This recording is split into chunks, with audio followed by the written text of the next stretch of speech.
Hello. तो आज आप सभी का इंतजार खत्म हुआ और आज हम करने वाले हैं जिसका आप सभी को बेसब्री से इंतजार था, और वो है एनसीटी मैथ्स का पीवाईक्यू क्वेश्चन विद सॉल्यूशन। ठीक है, तो इससे पहले कि मैं स्टार्ट करूं, मैं आपको ये बता देना चाहूंगी कि आप लोग अपनी कॉपी पेन लेके आ जाइए और मेरे साथों साथ क्वेश्चन प्रैक्टिस करिए, जिससे कि मैं जैसे क्वेश्चन करते जाऊंगी आप भी अपनी कॉपी में सॉल्व करते जाइए। और कितनी अच्छी बात होगी कि मेरा आंसर आने के पहले आपका आंसर आ जाए। ठीक है, और फिर उसके बाद आप मैच कर लीजिएगा। ठीक है, आप स्टार्ट करते हैं। तो फर्स्ट क्वेश्चन है हमारा, if PA by B is equal to 2 by 5 and 2PA is equal to PB is equal to 5/15, then PA union B is, तो हमें क्या गिवन है, probability of A by B is equal to 2/5 and 2PA is equal to PB is equal to 5/13। तो हमें find करना है PA union B, हमें find करना है। तो हम इसको कैसे फाइंड करेंगे, तो इसके लिए हमारे पास फॉर्मूला होता है PA by B is equal to PA intersection B upon इस नीचे वाले का जो की प्रायिकता है नीचे आएगी अपॉन प्रोबेबिलिटी ऑफ B। ठीक है, इसके बाद हम ये इसका जो फॉर्मूला है उसका यूज करेंगे, PA union B is equal to PA plus PB minus PA intersection B। तो हमारे पास वैल्यू है PB की, इससे हम PA की वैल्यू फाइंड कर लेंगे। तो PA की वैल्यू क्या आएगी, PA is equal to PB, है ना, अपॉन 2। तो PB की वैल्यू यहाँ रखते हैं 5/13 इंटू 2, तो यहाँ पे क्या आ गया 5/26। एंड PA इंटरसेक्शन B की वैल्यू यहाँ से फाइंड करेंगे इसके लिए। तो यहाँ पे इसमें हम वैल्यू पुट करते हैं, PA अपॉन B हमारे पास 2/5 गिवन है, एंड PA इंटरसेक्शन B की वैल्यू हमें फाइंड करेंगे यहाँ से, और PB की वैल्यू है 5/13। क्रॉस मल्टीप्लिकेशन होगा यहाँ पे, ये इधर जाएगा 2/5 is equal to 13/5 PA intersection B। तो यहाँ पे क्या आ जाएगा, इससे ये कैंसिल हो गया, 2 is equal to 13 PA intersection B। तो PA intersection B is equal to क्या हो गया 2/13। अब ये है हमारे पास values, PA is equal to हमने निकाले थे 5/26 and PB is equal to ये है। अब इन सब की वैल्यू हम पुट करेंगे इस वाली इक्वेशन में। तो PA यूनियन B हम लोग फाइंड कर लेंगे, PA यूनियन B। तो PA इज इक्वल टू 5/26 है, PB is equal to 5/13 and minus PA intersection B 2/13। अब इसको हम प्लस कर देते हैं, 5 प्लस 10 माइनस 4 6, इसको करेंगे तो 6 आएगा, और ये करेंगे तो 11/26। ठीक है, ये हमारा आंसर हो गया। Answer number first is correct. Second question क्या है हमारा, the feasible region for an LPP shown in the figure given below, maximum value of the objective function z is equal to 2x plus 4y is। तो इसमें हमें maximum value find करना है objective function की। ठीक है, तो यहाँ पे हमारे पास जो रीजन है, इसके जो कॉर्नर पॉइंट्स हैं, इसकी वैल्यू पुट करेंगे हम जेड की इक्वेशन में, और जो सबसे ज़्यादा मैक्सिमम वैल्यू फाइंड होगी हमारी वो आंसर होगा। तो z इज इक्वल टू क्या है 2x प्लस 3y है। हमारे पास जो कॉर्नर पॉइंट है वो 0 0 है, एंड 2 2 0 3 एंड 3 0, इन सब की वैल्यू पुट करेंगे। अगर 0 0 पुट करेंगे तो z इज इक्वल टू तो 0 ही आएगा, एंड 2 2 पुट करेंगे तो क्या आएगा 2 इंटू 2 प्लस 3 इंटू 2। तो यहाँ पे क्या आएगा 4 प्लस 6, यहाँ 10 आ गया। अब इसके लिए वैल्यू क्या होगी अब हमारी 2 इंटू 0 प्लस 3 इंटू 3, तो यहाँ पे 0 प्लस 9, फाइनल आंसर हमारा 9 हुआ। और इसके लिए क्या होगी 2 इंटू 3 प्लस 3 इंटू 0, तो z की वैल्यू क्या हो जाएगी 6। तो मैक्सिमम वैल्यू आ गई हमारी 10 is the answer. First option is हमारा करेक्ट आंसर। नेक्स्ट क्वेश्चन है हमारा, वैल्यू फाइंड करना है इसमें। मैं इसका डायरेक्ट सॉल्यूशन बताती हूँ आपको। Cot inverse root of 1 minus sine x minus root of 1 plus sine x upon 1 root of 1 plus sine x plus root of 1 minus sine x. तो इसमें 1 को हम क्या लिख सकते हैं, sine square x by 2 plus cos square x by 2 minus ये sine x, इसको क्या लिख सकते हैं, 2 sine x by 2 into cos x by 2, ये लिख सकते हैं ना। इतने पूरे का रूट हो गया। इसको भी हम वैसे ही करेंगे, sine square x by 2 plus cos square x by 2 plus 2 sine x by 2 into cos x by 2।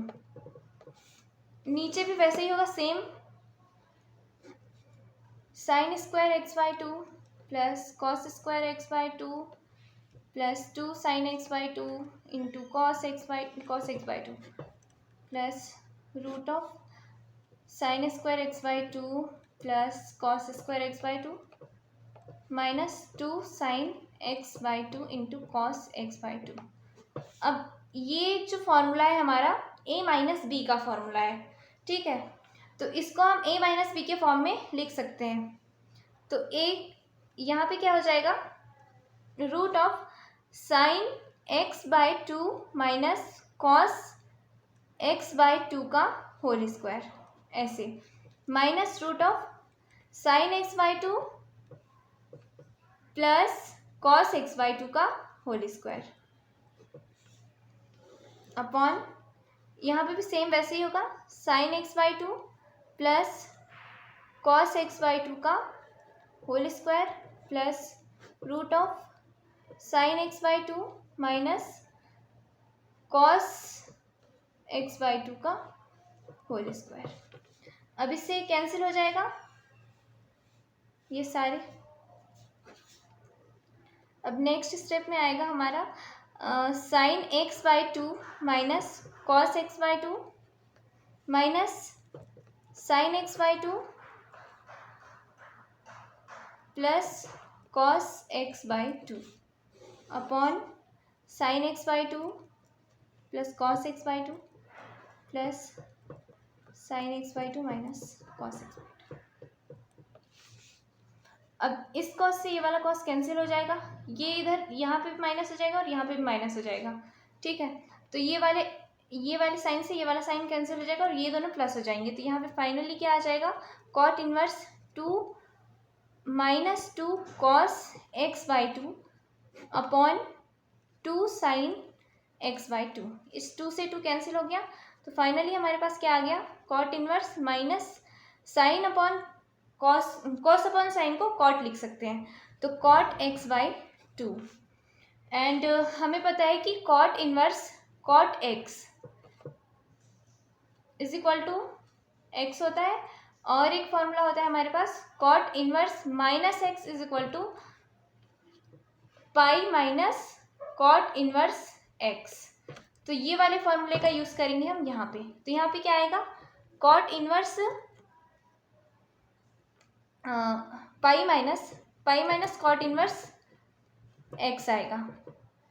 X की जगह में क्या है, कॉट एक्स बाई 2, ठीक है। अब ये कॉट इनवर्स कॉट एक्स, ये वाला जो है इससे इस वाले फॉर्मूले से यहाँ पे क्या आएगा, पाई माइनस एक्स बाई 2। तो पाई माइनस एक्स बाई 2 हमारा आंसर हो गया। Option 4 is correct. Then the second question is the area of triangle which vertices 3, 2, -2, 0 and k0 is 7 square unit. The value of k is, तो हमें k की value find करना है। Area of triangle यहाँ पे given है 7 square unit.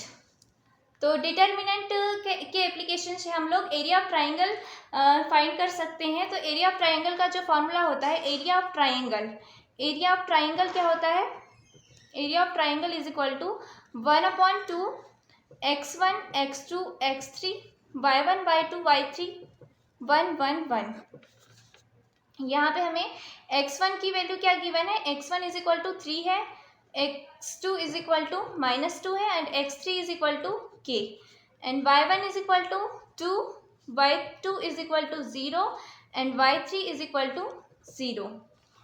यहाँ पे वैल्यू पुट करेंगे और एरिया ऑफ ट्राइंगल हमारे पास है 7, तो 7 इज इक्वल टू 1/2 3 - 2 k 2 0 0 1 1 1। ठीक है, अब सिंपली सॉल्व करेंगे हम इसे।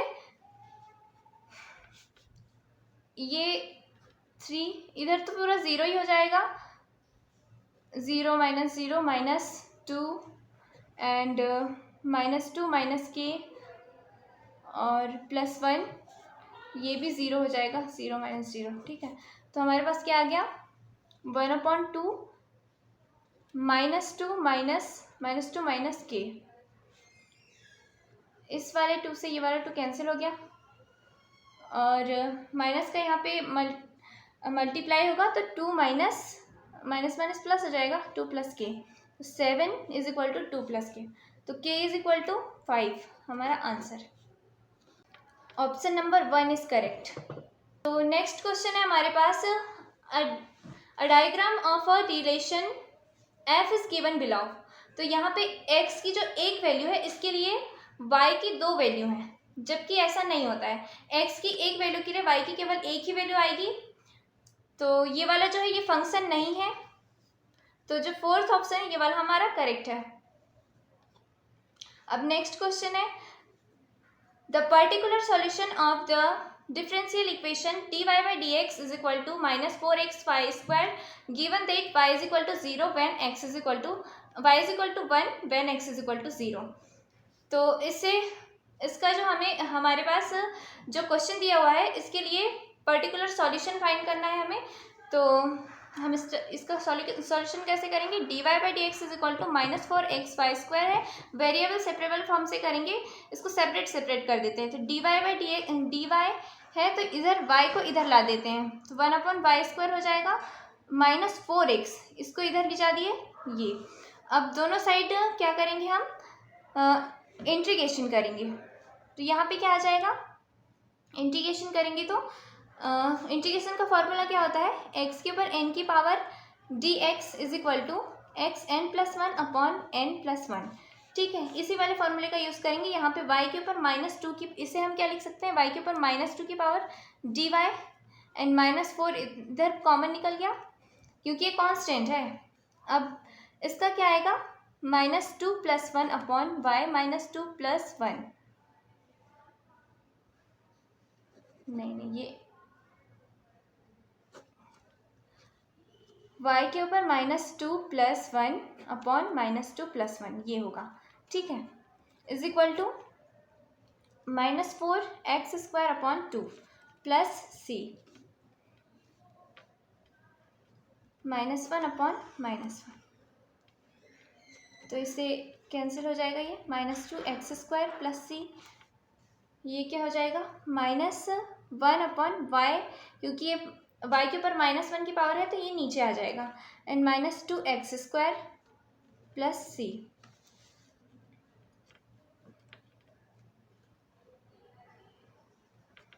c। अब हमारे पास जो पॉइंट्स दिए हुए हैं, y इज इक्वल टू 1 है and x is equal to 0 है, y is equal to 1 and x is equal to 0। यहाँ पे हम रखेंगे इस वाले इक्वेशन इक्वेशन 1 में y is equal to 1 and x is equal to 0 रखेंगे तो c की वैल्यू फाइंड हो जाएगी हमारे पास।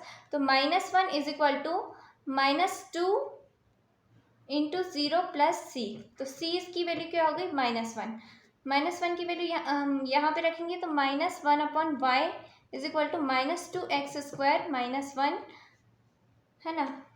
तो अब ये क्या हो जाएगा, माइनस से माइनस कॉमन निकाल के कैंसिल कर देते हैं, 1/y is equal to 1 + 2x²।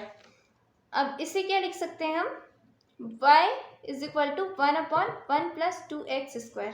ये हो गया हमारा answer.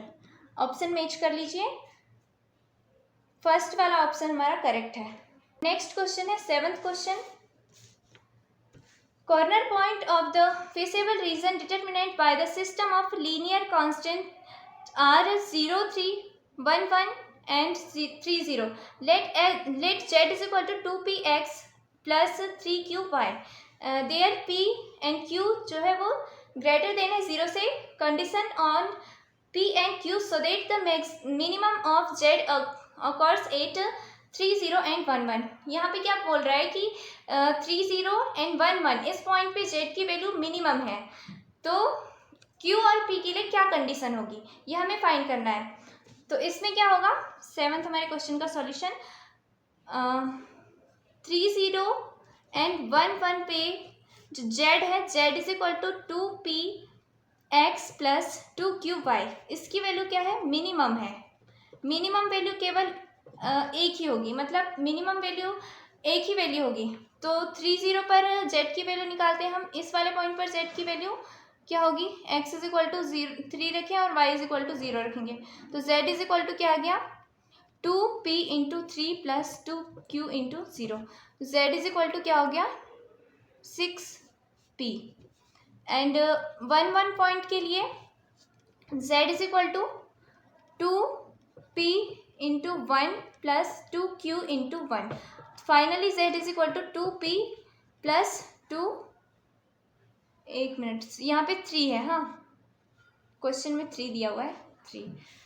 Z is equal to 6p, Z is equal to 2p plus 1, ये 1 है ये सेकेंड है, ये दोनों आपस में बराबर होंगे क्योंकि दोनों पॉइंट में वैल्यू जो है वो मिनिमम है और मिनिमम वैल्यू केवल 1 ही होती है, ये दोनों बराबर होंगे। तो 6p is equal to 2p plus 3q, 6p minus 2p is equal to 3q हो जाएगा, तो 4p is equal to 3q, या ऐसे क्या लिख सकते हैं हम 3q is equal to 4p।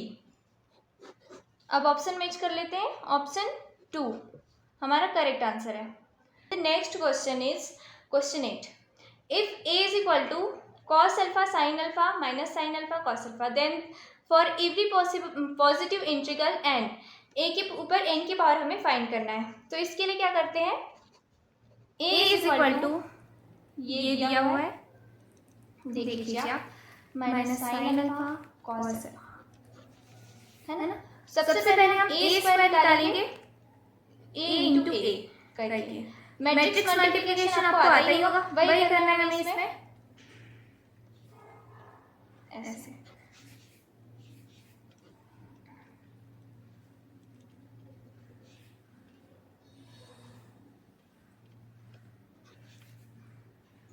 पहली रो और पहला कॉलम ऐसे मल्टीप्लिकेशन करते हैं, इसका इसमें मल्टीप्लाई करेंगे तो cos square alpha minus sin square alpha, और फिर इस वाले इसमें क्या आएगा, इसका इसमें करेंगे तो cos alpha into sin alpha plus इसमें sin alpha into cos alpha. अब ये वाली इसके लिए इसका इसमें करेंगे, minus sin alpha cos alpha minus sin alpha cos alpha, इसमें क्या आएगा minus sin square alpha plus cos square alpha. अब यहाँ पे ध्यान से देखिए, ये वाला जो फॉर्मूला है cos 2 अल्फा का फॉर्मूला है, तो यहाँ पे क्या आएगा cos 2 अल्फा, और ये वाले इसको हम 8 कर देंगे तो क्या आएगा 2 cos अल्फा sin अल्फा, और इसको 8 करेंगे तो minus 2 sin alpha cos alpha, और ये फॉर्मूला ये और ये सेम है, ये भी फॉर्मूला क्या है cos 2 अल्फा का, cos 2 अल्फा का, ठीक है। और ये वाला फॉर्मूला है हमारा sin 2 अल्फा का। फाइनली हमारे पास जो आ गया cos 2 अल्फा sin 2 अल्फा, और ये यहाँ पे माइनस sin 2 अल्फा और ये cos 2 अल्फा, ठीक है। a square is equal to ये, इसके बाद आप और सॉल्व कर सकते हैं, इसमें एक का और मल्टीप्लाई करते जाएंगे तो आपको एक पैटर्न मिल जाएगा, लेकिन अब हमें यहीं से पैटर्न मिल जाता है इसलिए मैं आगे सॉल्व नहीं कर रही हूँ। यहाँ पे अगर a के ऊपर 2 की जगह पे n रखते हैं, हमें क्या मिलता है, a के ऊपर n की power is equal to cos n alpha sin n alpha minus sin n alpha cos n alpha, ठीक है। अब यहाँ मैच कर लीजिए, कौन सा वाला सही हो रहा है हमारा, थर्ड ऑप्शन हमारा करेक्ट है।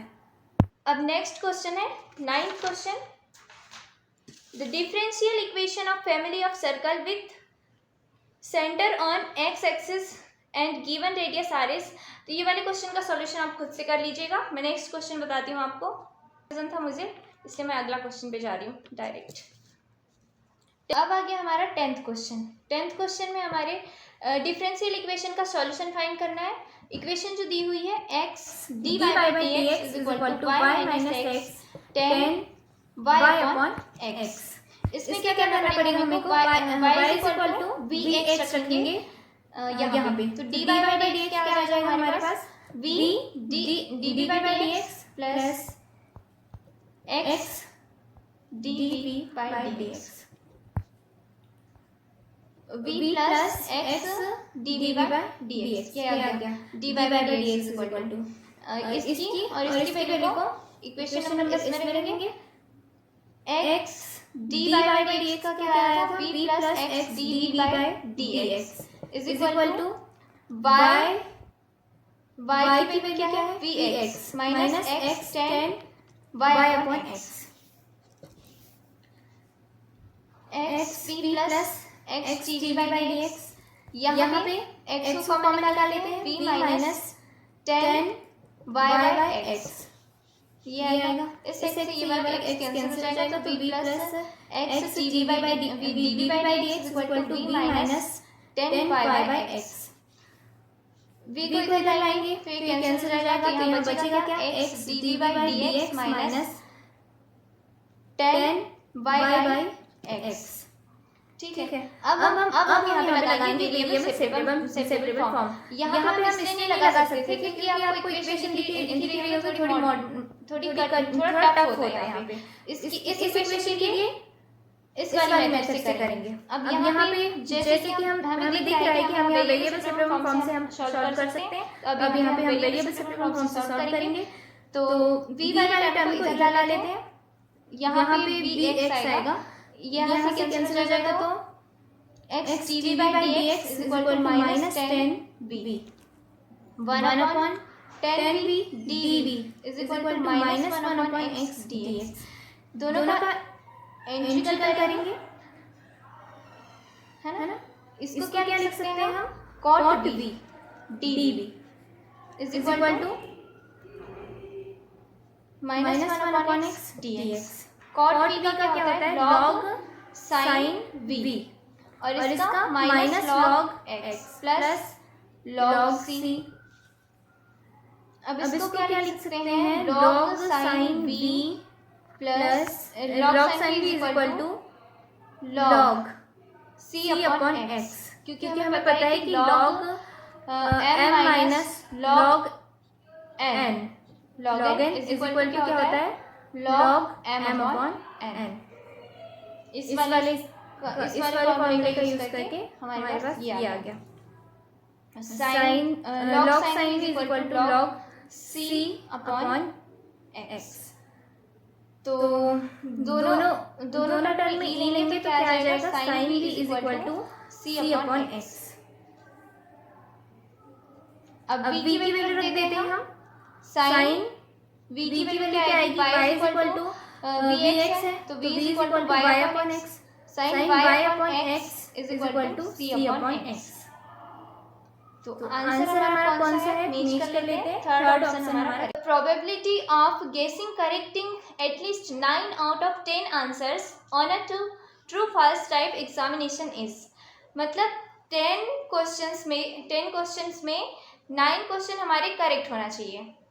इसकी प्रोबेबिलिटी क्या है ये हमें फाइंड करना है। तो 10 में से कम एटलीस्ट 9 तो करेक्ट होना चाहिए। मतलब इसकी दो कंडीशन बनती है, 9 करेक्ट होंगे या फिर पूरे 10 करेक्ट होंगे। ठीक है,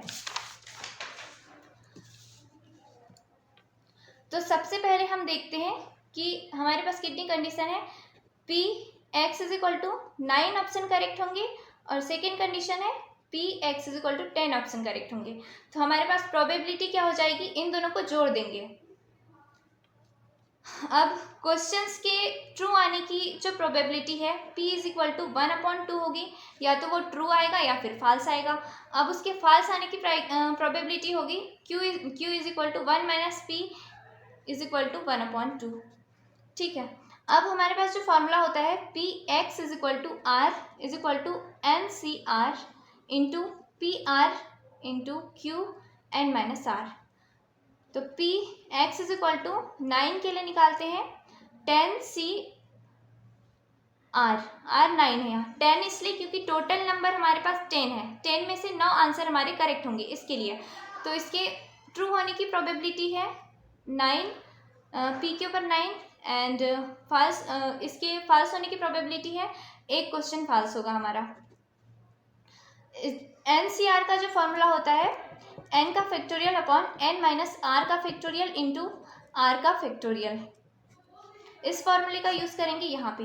तो 10 का फैक्टोरियल अपॉन 10 माइनस 9 का फैक्टोरियल इंटू 9 का फैक्टोरियल, और p के ऊपर 9 की पावर है, मतलब p क्या निकाले थे हमारे पास है 1/2 के ऊपर 9 की पावर, और 1/2 है 1/2। अब सिंप्लीफाई करेंगे 10 का factorial into 1 factorial into 9 factorial, और ये क्या हो जाएगा 1/2 के ऊपर, ये सेम है बेस सेम है तो इनकी पावर प्लस हो जाएगी। तो 9 + 1, यहाँ पे 1 की पावर है, यहाँ 9 की पावर, 9 + 1 10 हो जाएगा। यहाँ पे इसे क्या लिख सकते हैं 10 इंटू 9 का फैक्टोरियल, 9 का फैक्टोरियल 1 का फैक्टोरियल 1 ही होता है, इससे ये कैंसिल हो जाएगा, इंटू 1/2 के ऊपर 10 की पावर। ठीक है, finally p x is equal to 9 क्या आया 10/2 के ऊपर 10 की पावर। अब p x is equal to 10 निकाल लेते हैं हम। इसका मतलब क्या है कि 10 में से 10 आंसर करेक्ट है, इसकी प्रोबेबिलिटी, क्योंकि एटलीस्ट 9 आंसर करेक्ट होने चाहिए। तो इसकी दो कंडीशन थी हमारी, या तो 9 करेक्ट होंगे या तो 10 करेक्ट होंगे, 9 करेक्ट होंगे या तो 10 करेक्ट होंगे। तो 9 आंसर करेक्ट होने की प्रोबेबिलिटी हमने निकाल ली है। अब 10 आंसर करेक्ट होने की प्रोबेबिलिटी हम निकालते हैं, है ना। तो 10 इस वाले फॉर्मूले में ही रखेंगे हम, 10 पी 10 इंटू क्यू 0। यहाँ पे क्या आ जाएगा 10 का फैक्टोरियल 10 माइनस 10 का फैक्टोरियल एंड यहाँ पे आर क्या है 10 का फैक्टोरियल, है ना। अब 1/2 के ऊपर 10 की पावर, इससे ये कैंसिल हो गया, तो यहाँ पे 1 आया, 1/0 का फैक्टोरियल भी 1 ही होता है, 1/2 के ऊपर 10 की पावर, ये 1 है अपॉन 1 इंटू 1/2 के ऊपर 10 की पावर। यहाँ पे फाइनली क्या आ गया 2 के ऊपर 10 की पावर। अब ये दोनों को हम जोड़ देंगे तो फाइनली हमारे पास आंसर आ जाएगा। टोटल प्रायिकता क्या होगी p x is equal to 9 plus p x is equal to 10, है ना। P x is equal to 9 क्या है 10/2 की power 10 plus p x is equal to 10 है 1/2 की पावर 10। तो यहाँ पे 11/2 की पावर 10 और 2 की पावर 10 24 होगी, तो 11/10 24 हमारा आंसर है। Option 1 is correct. Next question है हमारा, the mean of the number of tails in 2 tosses of a coin is, means एक कॉइन को 2 बार टॉस किया जा रहा है, तो नंबर ऑफ टेल्स का मीन फाइंड करना है हमें। तो हमारे पास जब हम किसी कॉइन को 2 बार टॉस करते हैं तो सैम्पल स्पेस एस क्या होता है, s is equal to H T and T H and T T, जहाँ पे head tail, tail head and tail tail, ये। सो यहाँ पे नंबर ऑफ टेल्स निकालना है, तो नंबर ऑफ टेल्स क्या कितने आ सकते हैं, या फिर या तो नंबर ऑफ टेल्स 0 होंगे, 1 होंगे या 2 होंगे।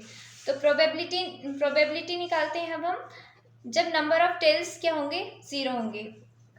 Number of tails 0 means head आएंगे तब एच, तो इसकी क्या होगी P probability of H into probability of H। तो प्रोबेबिलिटी ऑफ H क्या होगी, मतलब हेड आने की प्रायिकता होती है 1/2 एंड टेल आने की प्रोबेबिलिटी भी 1/2 होती है। तो यहाँ पे क्या आ गया 1/2 इंटू 1/2, तो P x is equal to 0 is equal to 1/4। अब जो एक टेल आए, इसकी प्रोबेबिलिटी क्या होगी? P x is equal to 1 क्या होगी? पी एच टी आएगा या फिर पी टी एच आएगा। तो इसका p H into p T plus p tail into probability of head 1/2 into 1/2 plus 1/2 into 1/2। यहाँ पे क्या आएगा? 1/4 plus 1/4 is equal to 2/4। Finally इसका क्या आएगा? 1/2। P x is equal to 1 means एक टेल आने की प्रायिकता 1/2 है। अब 2 बार टेल आने की प्रायिकता क्या होगी? दोनों टेल आएंगे, मतलब पहली वाली उछाल में भी टेल आएंगे और दूसरी वाली उछाल में भी टेल आएंगे। तो पी टी टी, तो P T into p T, तो 1/2 इंटू 1/2 इज इक्वल टू 1/4। यहाँ हमें क्या फाइंड हो गया? x is equal to X I. ये कॉलम बना देते हैं हम, यहाँ पे 0, 1 एंड 2। तो इसकी प्रोबेबिलिटी क्या है? जब टेल 0 है तो इसकी प्रोबेबिलिटी है 1/4 एंड जब टेल एक बार आ रहा है तो इसकी प्रोबेबिलिटी है 1/2 और जब टेल 2 बार आ रहा है इसकी प्रोबेबिलिटी है 1/4। तो मीन क्या होता है हमारे पास? Mean is equal to summation of I is equal to 1 to 3, क्योंकि 3 बार आ रहे हैं ना हमारे पास, X I into P I, ये है हमारा पी आई। अब इसको बस जोड़ देंगे, इंटू करके जोड़ देंगे, इन दोनों को मल्टीप्लाई करके जोड़ देंगे। 0 into 1/4 plus 1 into 1/2 plus 2 into 1/4। ठीक है, ये तो 0 हो गया, ये 1/2 एंड 1/2। सो यह फाइनली क्या आ गया? 2/2 इज इक्वल टू 1। सो हमारा आंसर क्या है? 1। Third option is correct. Question is, the side of an equilateral triangle is increasing at the rate of 2 centimeter per second. At what rate is its area increasing when the side of the triangle is 20 centimeter?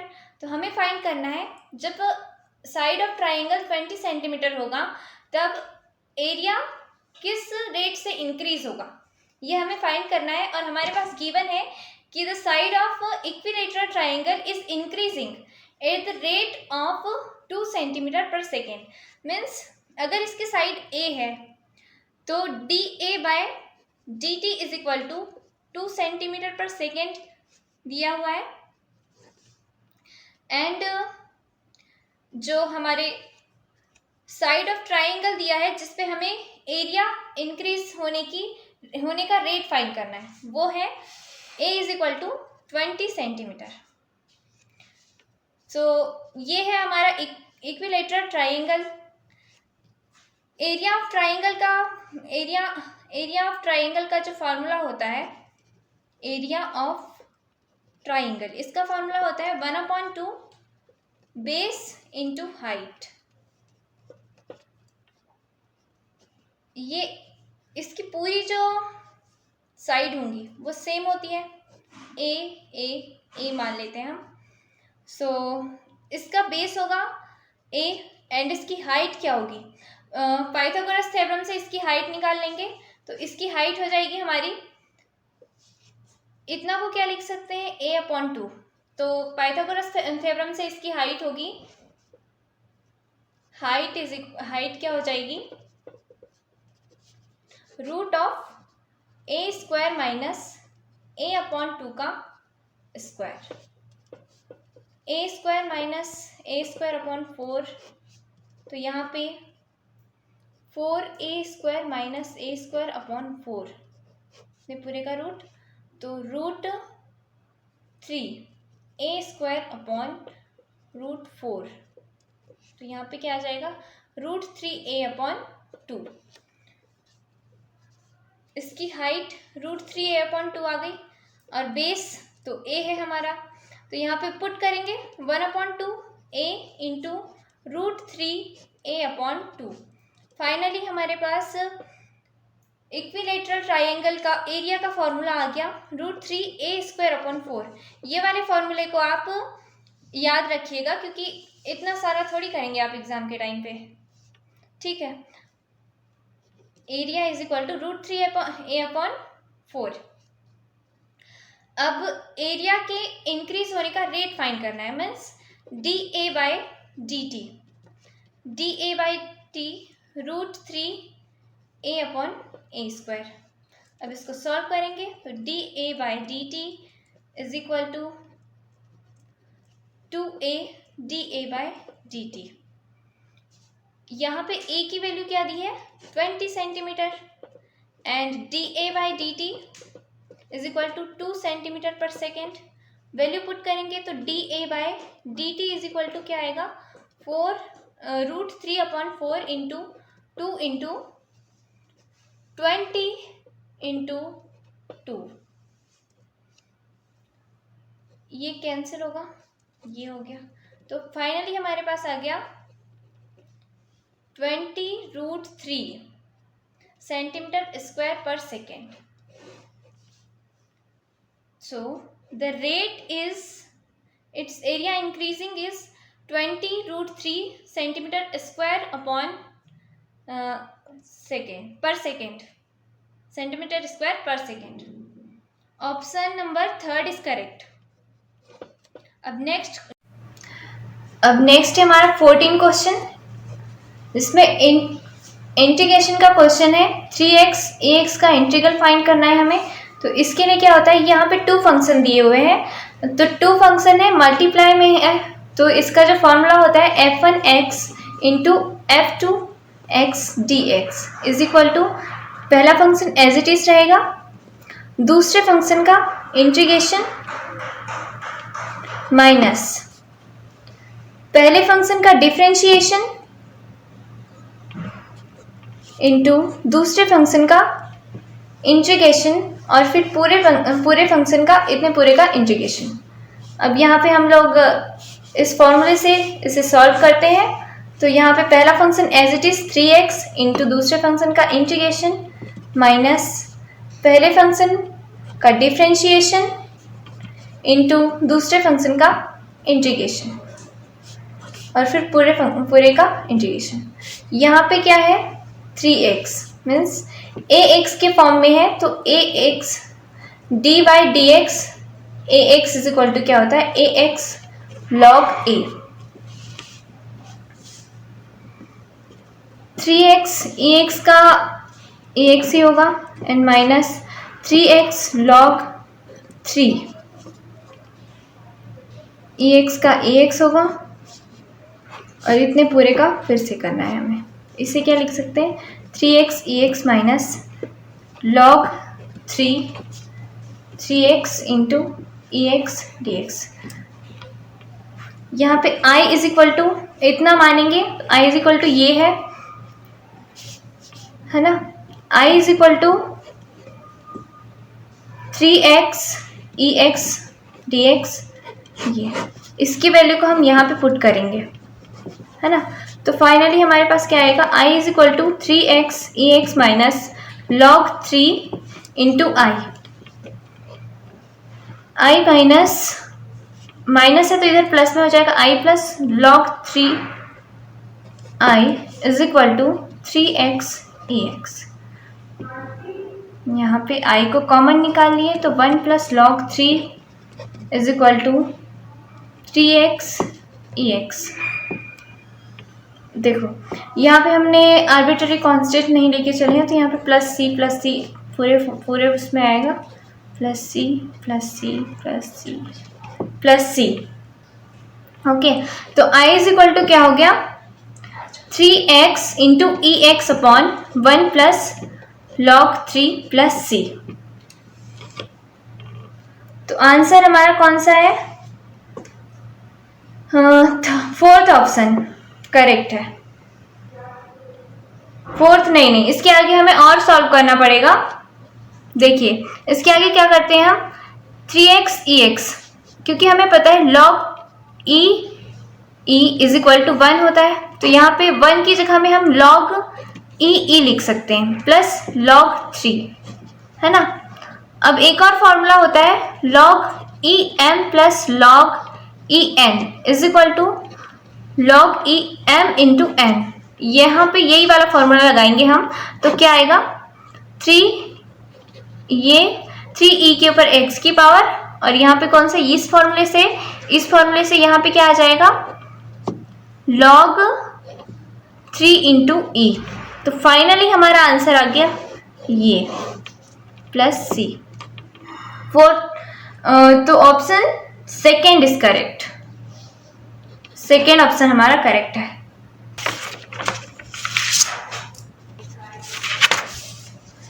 The slope of normal to the curve y is equal to 2x square plus 3x plus 10 at x is equal to 0। तो slope of normal find करना है हमें। Slope of normal क्या होता है, जैसे कि कोई कर्व ये दिया हुआ है, तो इससे टच होके जाने वाला जो लाइन होती है ये होती है टेंजेंट, और जो इसके परपेंडिकुलर होती है वो इसकी नॉर्मल होती है। तो ये क्या है, नॉर्मल। तो इसका क्या फाइंड करना है हमें, नॉर्मल मीन्स अभिलंब, इसका स्लोप फाइंड करना है। स्लोप ऑफ नॉर्मल क्या होता है, slope of normal is equal to 1/dy/dx। ठीक है, अब हमारे पास y क्या दिया हुआ है, y is equal to 2x square plus 3x plus 10, dy/dx निकालेंगे is equal to 4x plus 3, x is equal to 0 at is equal to x is equal to 0 dy/dx, x is equal to 0, 4 into 0 plus 3, finally यहाँ पे क्या आ गया 3। यहाँ पे value put कर देंगे, तो स्लोप ऑफ टेंजेंट क्या, स्लोप ऑफ नॉर्मल क्या हो जाएगा, -1/3। तो ऑप्शन थर्ड इज करेक्ट। और यहाँ पे मैं आपको एक्स्ट्रा इन्फॉर्मेशन दे देती हूँ कि ये क्या है, हमारा टेंजेंट है। तो टेंजेंट, स्लोप ऑफ टेंजेंट क्या होता है, dy/dx होता है। अब नेक्स्ट क्वेश्चन है हमारा, the matrix A is equal to, जो यहाँ दिया हुआ है -1 0 0 0 2 0 0 0 4 इज अ, तो ये क्या है, इसके डायगोनल एलिमेंट जो है को छोड़ के बाकी एलिमेंट 0 हैं, तो ये कौन सा मैट्रिक्स है, डायगोनल मैट्रिक्स है। स्केलर मैट्रिक्स क्या होता है, जिसके डायगोनल एलिमेंट्स में कोई स्केलर क्वांटिटी होती है, जैसे कि पूरे में 5 5 5 होता तो वो स्केलर मैट्रिक्स हो जाता। और आइडेंटिटी मैट्रिक्स क्या होती है, जिसके डायगोनल एलिमेंट में 1 होता है, मतलब उसके पूरे डायगोनल एलिमेंट में 1 1 1 होगा। एंड जो स्क्वायर सिमेट्रिक मैट्रिक्स होता है, उसके लिए A transpose is equal to -A, ये आता तो स्क्वायर सिमेट्रिक मैट्रिक्स हो जाता। ये वाला जो मैट्रिक्स दिया हुआ है ये है diagonal matrix. Option 1 is correct. Then the next question is the equation of the plane through 1 -1 1 whose normal has the directions ratio 2 1 2, है ना। तो x1 इज इक्वल टू 1 है, y1 इज इक्वल टू -2 है, और z1 इज इक्वल टू 1 है। And direction ratios a is equal to 2, b is equal to 1 and c is equal to 2। तो हमारे पास जो होता है प्लेन का इक्वेशन होता है a x minus x1 plus b y minus y1 plus c z minus z1 is equal to 0। ये plane का इक्वेशन है। इस इक्वेशन में रखेंगे तो हमारे पास प्लेन का इक्वेशन आ जाएगा। तो a b c and x1 y1 z1 की वैल्यू पुट करते हैं इस इक्वेशन में।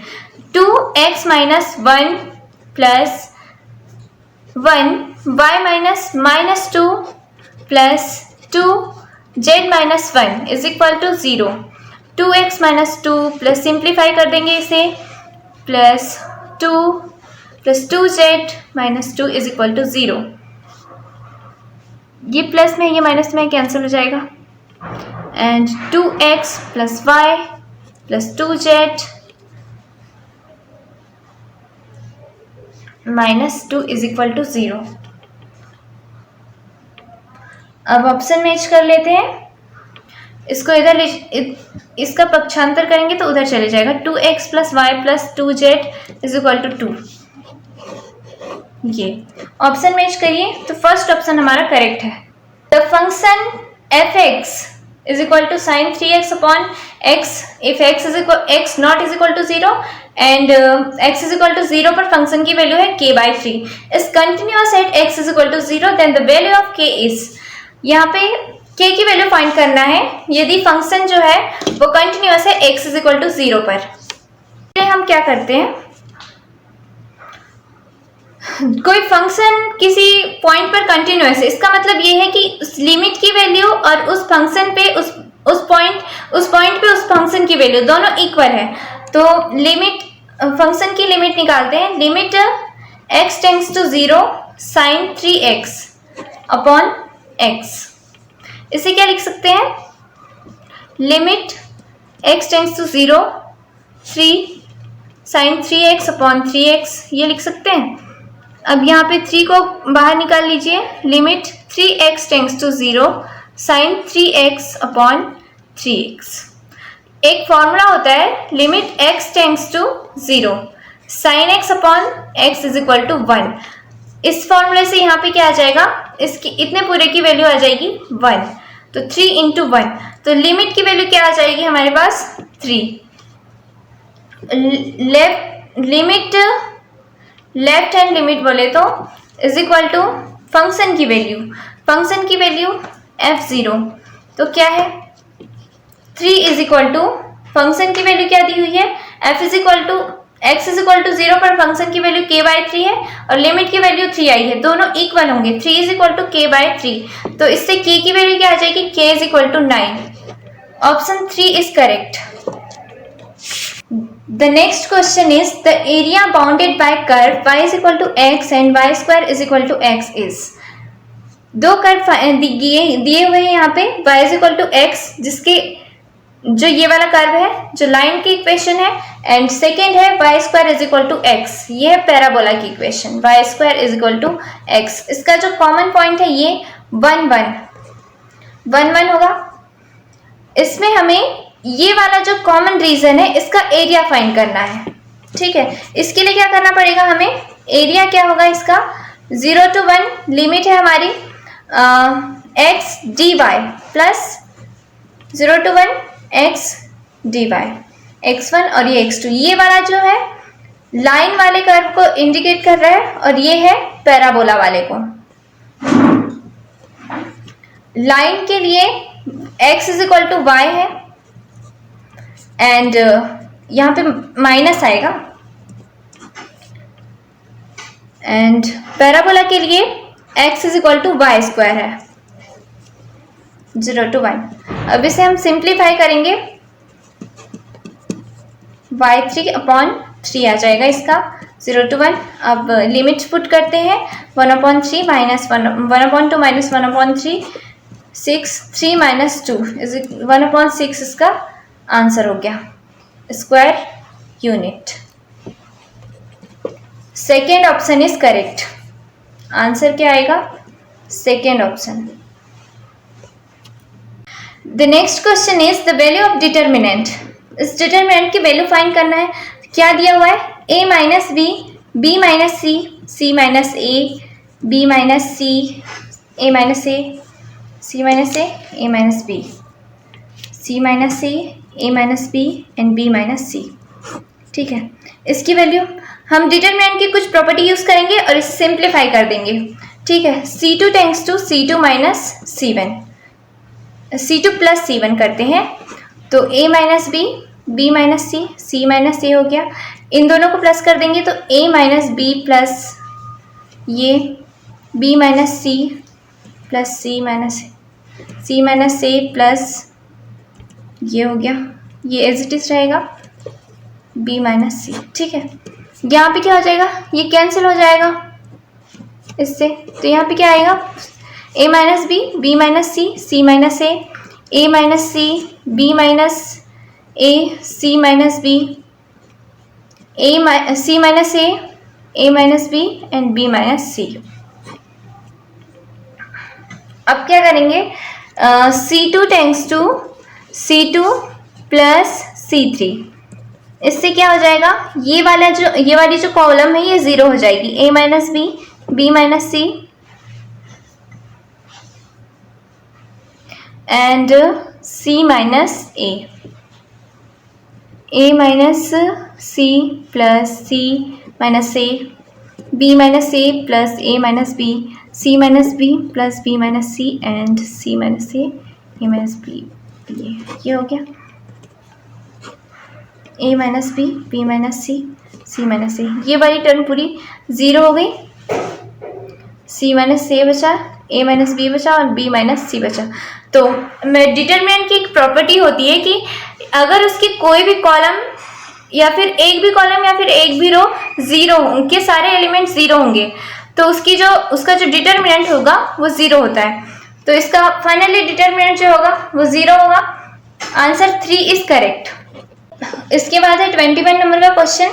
इसमें क्या करना है हमें, एक टंकी का आकार है लंबवृत्तीय शंकु का, ठीक है, जिसका शीर्ष नीचे है, इस टाइप से है। इसकी जो हाइट है h है and semi vertical angle alpha is equal to tan inverse 0.5 दिया हुआ है और इसकी रेडियस r मान लेते हैं हम लोग। तो अल्फा इज इक्वल टू क्या है, tan inverse 0.5 and tan alpha क्या होगा हमारा, tan alpha is equal to tan क्या होता है, परपेंडिकुलर अपॉन बेस होता है। तो जो एंगल है उसके सामने वाली जो साइड होती है वो परपेंडिकुलर होती है, तो परपेंडिकुलर r होगा और बेस h होगा, ठीक है। तो इससे क्या हो जाएगा, alpha is equal to r upon h, tan inverse r upon h. यहाँ पे क्या है, alpha is equal to tan inverse r upon H.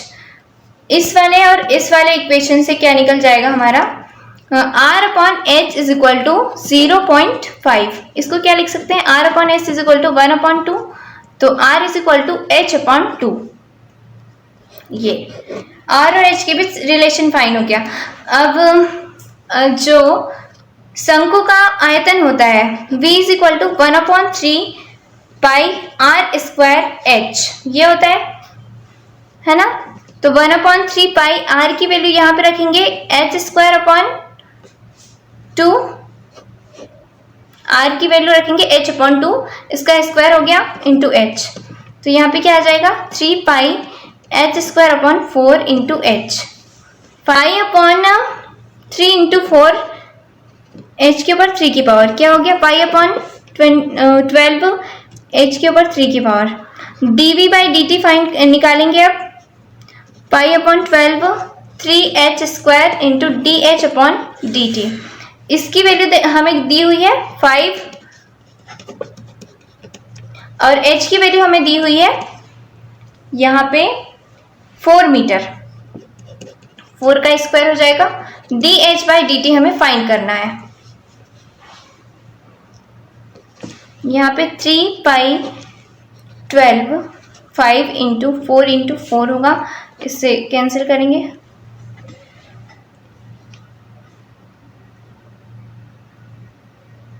Into इससे ये कैंसिल हो गया, ठीक है। अब ये इधर नीचे आ जाएगा, 5 upon 4 pi is equal to d h by d t. Finally इसका आंसर क्या होगा, d h by d t is equal to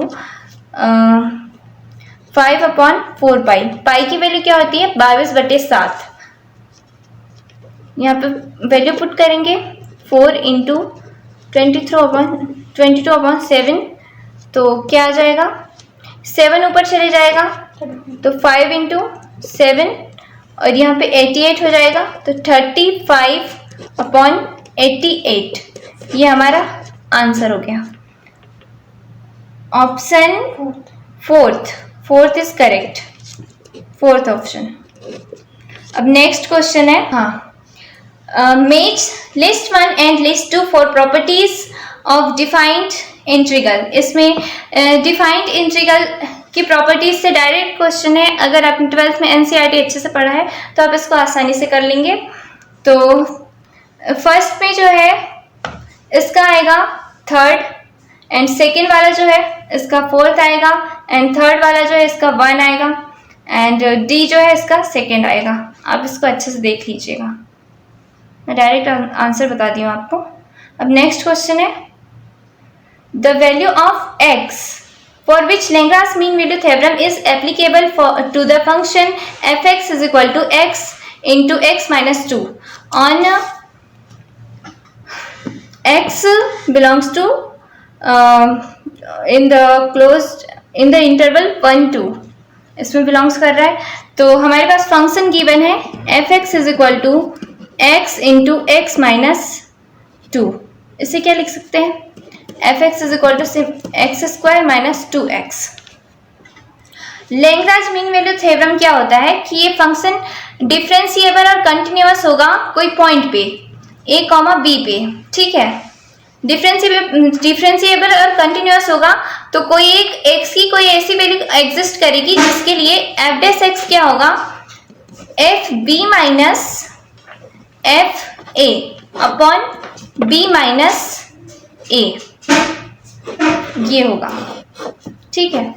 अब हमारे पास जो इंटरवल दिया हुआ है वो है x बिलोंग्स टू 1 से 3, 1 और 3। यहाँ पे a इज इक्वल टू 1 है और b इज इक्वल टू 3 है। तो f a is equal to क्या होगा, f1 इज इक्वल टू क्या है, यहाँ पे पुट कर देंगे हम सिंपली। तो क्या आ जाएगा, 1 minus 2 is equal to minus 1, और f b is equal to f b की वैल्यू क्या है, 3 है, यहाँ पे पुट करेंगे 3 के ऊपर 2 की power into 2 into 3 minus 2 into 3, तो 3 3 9, यहाँ पे क्या आएगा 3, ठीक है। तो f1 इज इक्वल टू -1 आया and f3 is equal to 3 आया। अब निकालते हैं एफ डैश एक्स निकालेंगे इस वाले से, एफ डैश एक्स क्या हो जाएगा 2x माइनस 2। अब इसकी वैल्यू ये वाला इक्वेशन और इन सब ये वाला इक्वेशन, इसकी वैल्यू इसको कंबाइन करेंगे तो क्या आएगा हमारा 2x minus 2 is equal to ये 3 माइनस 1 अपॉन 3 माइनस 1। तो 2x minus 2 is equal to 3 minus minus plus हो जाएगा 2x 2 को कॉमन निकाल लिए, यहाँ 4/2, तो ये कैंसिल हो गया। 2x minus 1 is equal to 2, तो x minus 1 is equal to 1 and x is equal to 1 plus 1, तो क्या आ गया x is equal to 2, x is equal to 2 आएगा हमारा option second is correct. Question है सेकेंड लास्ट क्वेश्चन है हमारा, a vector of magnitude 12 which is perpendicular to both vector a vector is equal to 4i cap minus j cap plus 3k cap, b vector is equal to -2i cap plus j cap minus 2k cap. So second is correct. And last question is vector equation of line 6x minus 1 is equal to 3y plus 4 is equal to 2z minus 2, है ना। तो इसको क्या करेंगे, सबसे पहले हम इस वाले फॉर्म में चेंज करेंगे, x minus x1 upon a, y minus y1 upon b, z minus z1 upon c, इस वाले फॉर्म में चेंज करेंगे। तो हमारे पास क्या गिवन है, 6x minus 1 is equal to 3y plus 4 is equal to 2z minus 2। इस वाले फॉर्म में चेंज करने के लिए क्या करना पड़ेगा, 6 को कॉमन निकाल लेते हैं, 6 को कॉमन निकाल लेते हैं, x माइनस 1/6 बचेगा यहाँ पे 3 को कॉमन निकाल लेते हैं, y प्लस 4/3 एंड यहाँ पे 2 को कॉमन निकाल लेते हैं, z माइनस 1। अब इसको नीचे ला देते हैं, ठीक है, 1/6 हो गया, y प्लस 4/3 तो 1/3 is equal to z minus 1/1/2। A B C दिया है, a is equal to a is equal to 1/6, b is equal to 1/3, c is equal to ये, और x1 x1 क्या है 1/6 है और y1 क्या है -4/3 एंड z1 क्या है 1। ठीक है, अब इसमें क्या करना रहता है, जो वेक्टर फॉर्म होता है r vector is equal to a i cap plus b j cap plus c k cap lambda plus क्या होता है x1 i cap plus y1 j cap plus z1 k cap. ठीक है, इस वाले फॉर्मूले में ये हमारे वेक्टर फॉर्म का फॉर्मूला है, जहां पे ए बी सी क्या है डायरेक्शन रेशियोज है और x1 y1 z1 वो है जिससे होकर हमारी लाइन होकर जा रही है, जिस पॉइंट से होकर हमारी लाइन जो लाइन होकर जा रही है। अब वैल्यू पुट कर देंगे, ये है a1 और ये है b और ये है c। वैल्यू पुट करेंगे ए बी सी की 1/6 i cap plus 1/3 j cap plus 1/2 k cap lambda plus 1/6 i cap minus 4/3 j cap plus 1 k cap. ये आ गया हमारा आंसर। तो यहाँ पे चेक कर लेते हैं कौन सा ऑप्शन करेक्ट है। 1/6 फर्स्ट ऑप्शन आई थिंक सही है। ठीक है, बस इसको आगे पीछे लिखा हुआ है, नहीं इसमें माइनस लिखा है, तो लास्ट वाला ऑप्शन हमारा करेक्ट है, फोर्थ ऑप्शन। ये यहाँ पे देखो, ये वाले टर्म को इधर लिख दिया है बस, और ये वाला टर्म इधर है। फाइनली हमारा आंसर जो ऑप्शन में दिया है वो ये आया है जे के, बस इसको इधर का उधर लिखा हुआ है, हो गया है ना। 1/6 i cap plus 1/3 k cap plus 1/2 j cap, ये लैम्डा। फोर्थ ऑप्शन हमारा करेक्ट है। आप लोगों ने देख ही लिया होगा कि क्वेश्चंस को सॉल्व करने में कितना टाइम लग रहा है। ठीक है, आप लोगों को जब आप एनसीटी का एग्जाम देने जाओगे, आपके टोटल 7 सब्जेक्ट हैं, तो आपको हर सब्जेक्ट को टाइम देना है।